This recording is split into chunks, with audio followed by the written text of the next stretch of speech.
DJ Envy's getting dragged on Twitter for his reaction to Dr. Umar Johnson's okay, let's play the video and see why he's getting dragged.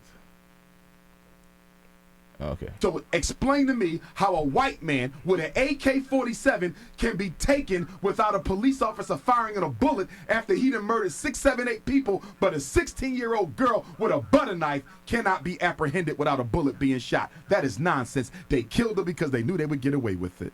Now, I'm not gonna lie, I must be a coon because I don't agree with you on this. So, okay, I've seen the video. Let me pull up the video real quick. The video, it is hard to tell. It is hard to tell. This is a tough one. When I look at this and when they call him a coon, it's like there's definitely different measures he could have, the officer could have definitely took. So I'm definitely more leaning towards Umar's judgment on this, because it's like there's definitely like the butter knife thing is like, was that really a butter knife? Because if that was a butter knife, this was completely just botched by the police officer, because it's like there's tasers, there's ways to handle it. As Umar said, there's this guy with the AK-47, Kyle, was it Rittenhouse?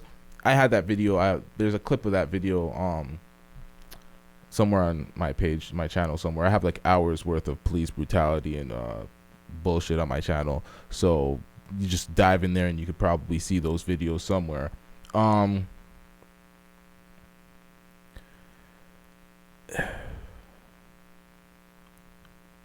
There's way more leniency for other races when it comes to police officers trying to apprehend and not trying to kill with lethal force, because there was multiple shots. He could have shot in the leg at best, if not used a taser. There's different ways of trying to settle these situations. But then when people look at it on the other side, they're like, yo, that girl could have stabbed her and killed her, so he had to do something. But taking her life isn't the way either. There has to be some sort of attempt to try to stop without lethal force, and I didn't see that. I just seen, you know, a number of shots being fired in concession. And I don't know, man.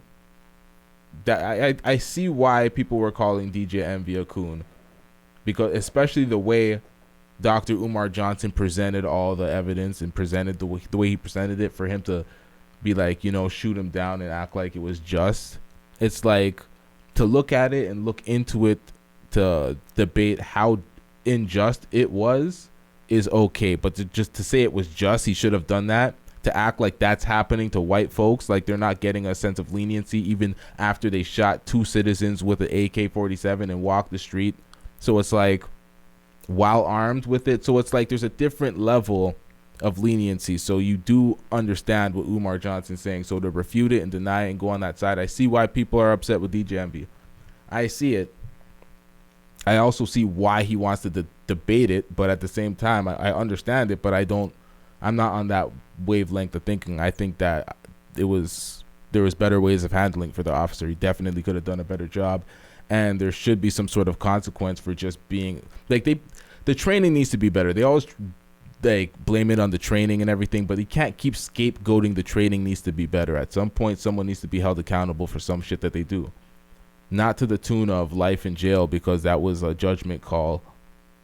It was a sticky situation. That wasn't one of those like blatant police brutality videos we're used to, because there's so many of them. But I could see where the debate is, but at the same time, I could see why people are calling him a coon. But I wouldn't call him a coon. I just think that he's on the wrong side of this. I think he needs to look into it a little bit more. But I could be wrong, because, you know, I don't know, man. It is what it is.